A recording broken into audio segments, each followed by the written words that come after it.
Cualquiera que haya analizado los datos recientes pensaría que estamos presenciando una categoría automovilística completamente distinta. O sea, resulta fascinante observar cómo todo el orden jerárquico establecido se puede, desintegrar en cuestión de días. Sí, es una locura total. Es como si hubieran reiniciado el deporte de la noche a la mañana. Exacto. Y para esta inmersión profunda, hemos revisado una montaña masiva de información interna. Hablamos de notas filtradas del paddock, registros de telemetría curva por curva, reportes técnicos confidenciales. Y hasta análisis acústicos de las unidades de potencia. Digo, todo el paquete completo. Todo. Porque el objetivo aquí es uno solo. Desentrañar el terremoto técnico y psicológico que acaba de ocurrir en el Gran Premio de Miami. Lo que revelan estos documentos, mira, no es una simple evolución de los monoplazas. No, para nada. Es lo que ya en los pasillos se empieza a llamar la crisis de adaptación de 2026. Las nuevas regulaciones de verdad han puesto a prueba la memoria muscular de toda la parrilla. Es que patearon el tablero de ajedrez por completo. Justo cuando Mercedes creía que tenía los peones controlados, resulta que la parrilla entera se convirtió en reinas listas para atacar por todos lados. Esa frase, la de crisis de adaptación, captura a la perfección la atmósfera de altísima tensión que reflejan todos estos reportes internos. No estamos ante un domingo de carreras tradicional. No, ni de broma. Hay una guerra absoluta en los garajes. Totalmente. La telemetría oculta y las decisiones tomadas a puerta cerrada revelan saltos de rendimiento aerodinámico que francamente obligan a reescribir los manuales de física. Y las puñaladas políticas, ¿no? Maniobras que están redefiniendo el rumbo de las fábricas en tiempo real. Entender el porqué detrás de estos números es vital. Claro, porque los márgenes de los que estamos hablando ahora mismo van a dictar el resto de la década. Y para empezar a entender ese porqué, tenemos que mirar directo a la cúspide. Al garaje de Mercedes. Porque los tiempos de vuelta de Kimi Antonelli son una brutalidad que requiere explicación. O sea, un piloto de menos de 20 años está dominando de una forma que desafía toda lógica. Lidera el campeonato con 20 puntos de ventaja. 20 puntos. Y bajando los cronómetros a niveles absurdos. Giró 1.6 segundos más rápido que el tiempo de la pole del año pasado en este mismo asfalto. Pero aquí es donde los datos me generan una duda inmensa. A ver, dime. Mientras Antonelli parece limitar sobre la pista, George Russell parece estar conduciendo un tractor. Está completamente desdibujado. Sí, perdido por completo. Y el equipo, intentó vender esta excusa de que el asfalto liso de Miami requiere un estilo más conservador con el acelerador, que eso no le favorece a Russell. Pero analizando la telemetría, ¿es sostenible esa excusa? No. Los datos de microsectores desmienten categóricamente el tema del asfalto liso. Lo que muestran las gráficas de Russell es a un piloto utilizando una carrera oficial casi como una sesión de test privados. ¡Wow! O sea, probando cosas en plena carrera. Exacto. Su gráfica de aceleración es errática, dedicó sus vueltas a intentar recalibrar su forma de atacar el vértice, tratando de entender cómo demonios interactúa la suspensión con esta nueva aerodinámica. Claro, y aquí entra la crisis de adaptación de lleno. Ahí está el punto. Russell pasó años perfeccionando su memoria muscular para, domar los coches de efecto suelo de la generación anterior. Vehículos que requerían ser forzados, arrastrados hacia la curva. Y Antonelli, en cambio, llega fresquito, sin esos vicios adquiridos. Es que Antonelli confía ciegamente en el software actual. Él simplemente gira el volante y el auto responde. Russell está en un proceso súper doloroso de desaprender a manejar. O sea, Antonelli es una hoja en blanco y Russell es un disco duro lleno de información obsoleta que entra en conflicto con el sistema de 2026. ¡Qué pesadilla psicológica! Devastadora. Los reportes internos, señalan que Toto Wolff ha salido a tratar de calmar la euforia de la fanaticada italiana, pidiendo paciencia. Puro control de daños. Porque conociendo lo implacable que es la corporación de la Fórmula 1, si Antonelli sigue así, los recursos se van a ir a su lado del garaje sin dudarlo un segundo. Sin ninguna duda. La Fórmula 1 es una meritocracia brutal disfrazada de esfuerzo de equipo. El capital político de Russell se está evaporando rapidísimo. O resetea su cerebro o se convierte en el escudero permanente de un adolescente. Pero, mientras Mercedes tiene esta guerra civil generacional, hay un punto en los reportes que me aceleró el pulso. Red Bull. Uf, el despertar de la bestia. Es que venían de Japón, donde Max Verstappen ni siquiera entró a la Q3. Parecía un auto inconducible. Y de repente, en Miami, la telemetría nos muestra a un Verstappen clasificando segundo y con un ritmo de carrera aterrador. Aterrador es la palabra, incluso después de cometer un error en la salida. Sí, sí. Y he revisado los reportes técnicos y hay algo que francamente me tiene desconcertado. Dicen que el secreto de este salto fue un cambio completo en la cremallera de dirección. Ajá, así es. Pero a ver, si Verstappen se quejaba sistemáticamente de que perdía el tren trasero, ¿por qué diablos cambiar una pieza que controla las ruedas delanteras? Físicamente, no le vio la lógica. Mira, es una excelente pregunta, porque parece totalmente contraintuitivo, ¿no? Solucionar atrás, modificando adelante. Pero hay que analizar cómo viaja la información en un monoplaza. A ver, explícame esa física. El piloto va atado al chasis, pero su sensor principal son las manos en el volante.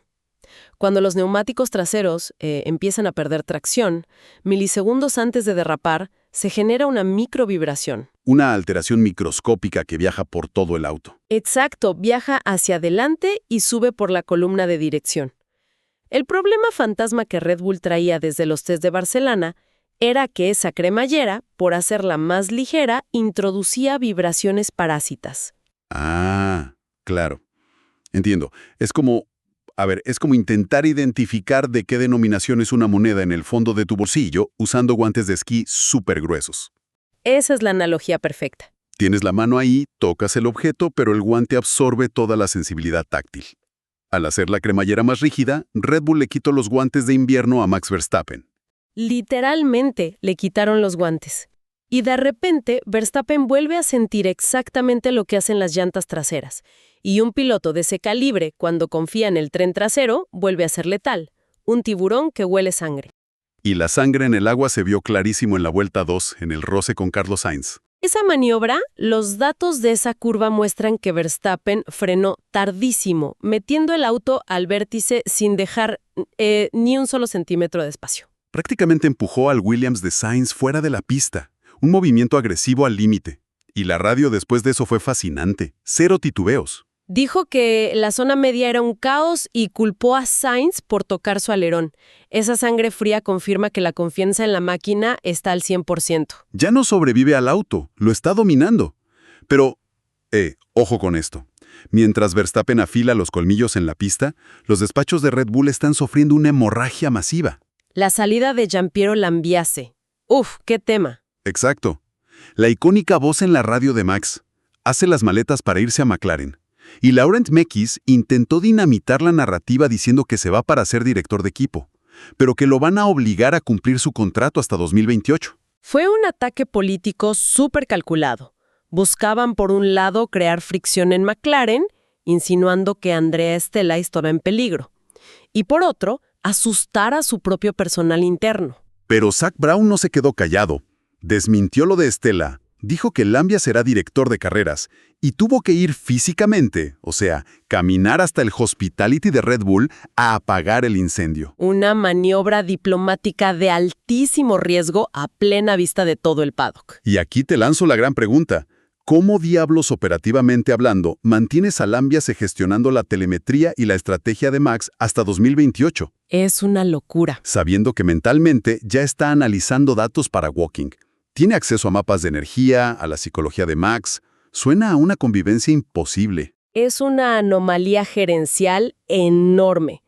En teoría lo mantienen en gardening leave, activo en el muro de boxes para evitar la fuga de datos, pero el riesgo es incalculable. Imagínate la paranoia en las reuniones de ingeniería. Brutal.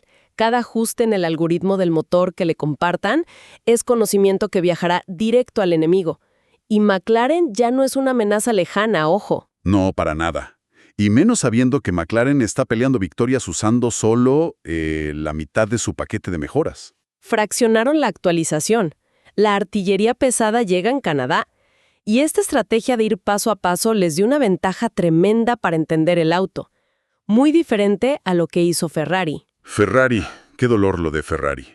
A una vuelta dieron un salto gigante, es verdad. Sí, se colaron en la pelea por la pole con un agarre fenomenal. Pero luego analizas la degradación en carrera y sufrieron un colapso térmico catastrófico con el neumático medio.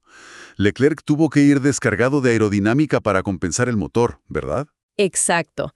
Ese es el pacto con el diablo del 2026. Como al motor de combustión le falta un pelín de potencia, le quitan ángulo a los alerones para correr más en recta. Pero al quitar carga, en las curvas el aire ya no pega el auto al piso. Y el auto pasa a depender puramente del agarre del caucho. Empiezan a microderrapar en cada curva.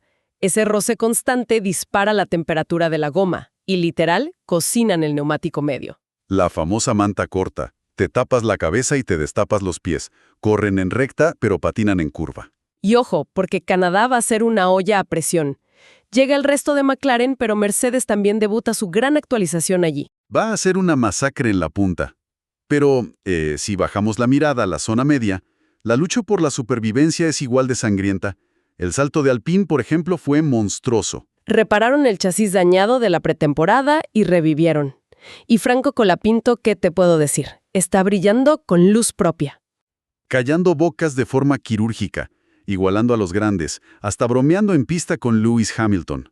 Maneja la energía de forma increíble. Una madurez tremenda. Pero del otro lado de la moneda tienes el drama de Williams y Audi. Williams es un dolor de cabeza constante. Carlos Sainz está rascando puntos por puro milagro. Sigue machacando a un álbum que está perdidísimo. Es que correr con ese Williams ahora mismo es, literal, como intentar ganar un maratón llevando una mochila llena de piedras. El auto tiene un sobrepeso extremo. Y no solo el peso. Los documentos detallan un fallo continuo en el despliegue de energía. Un problema grave de comprensión del software de Mercedes. El software del MGUK es el cerebro del rendimiento en 2026. Si el algoritmo que carga y descarga la batería no está calibrado para ese chasis en específico, te quedas parado en las zonas críticas. Es como tener el smartphone más caro del mercado súper rápido, pero con 15 aplicaciones pesadas corriendo en segundo plano sin que te des cuenta. Exacto. Llegas a sacar una foto rápida y la batería está muerta. Williams llega a la recta y el sistema eléctrico no tiene un solo joule de energía guardado. Y si le sumas los errores humanos, comparadas en boxes de más de 4 segundos, el mérito de Sainz es absoluto. Pero bueno, Audi tampoco se salva. Audi es un desastre absoluto de fiabilidad. El sobrecalentamiento de Nico Hülkenberg fue alarmante. Las fugas mal parchadas. Intentaron sellar problemas de presión con soluciones rápidas en el garage. Pero con estas fuerzas laterales extremas, un parche temporal cede y colapsa todo el sistema de enfriamiento. Y con la parte eléctrica generando tanto calor hoy en día, el enfriamiento no es un lujo, es el corazón del auto. Te demuestra que comprar rendimiento de un día para otro es una utopía en esta categoría. O ejecutas a la perfección o la pista te escupe. Y todo este inventario de caos, desde los neumáticos cocinados de Ferrari hasta los saltos aerodinámicos y los fallos de software, nos deja una conclusión brutal sobre estas nuevas reglas de la FIA. Sí, la normativa de 2026 finalmente está respirando. Se acabó el doloroso efecto del yo-yo y los adelantamientos artificiales en recta. El infame superclipping, cuando la batería se vaciaba a mitad de recta y parecía que tiraban un ancla a 300 km por hora. Pasabas de acelerar a chocar contra una pared de aire. Eso ya es historia. Los ingenieros ya entienden mejor el software, la entrega de energía es más lineal. Y la prueba está en los tiempos totales de carrera. Pasamos de tener ventajas escandalosas de 48 segundos en la meta el año pasado a pelotones muchísimo más compactos y naturales ahora. La diferencia en tiempo real se ha acortado de forma brutal. Lo que significa que la evolución técnica este año lo es todo.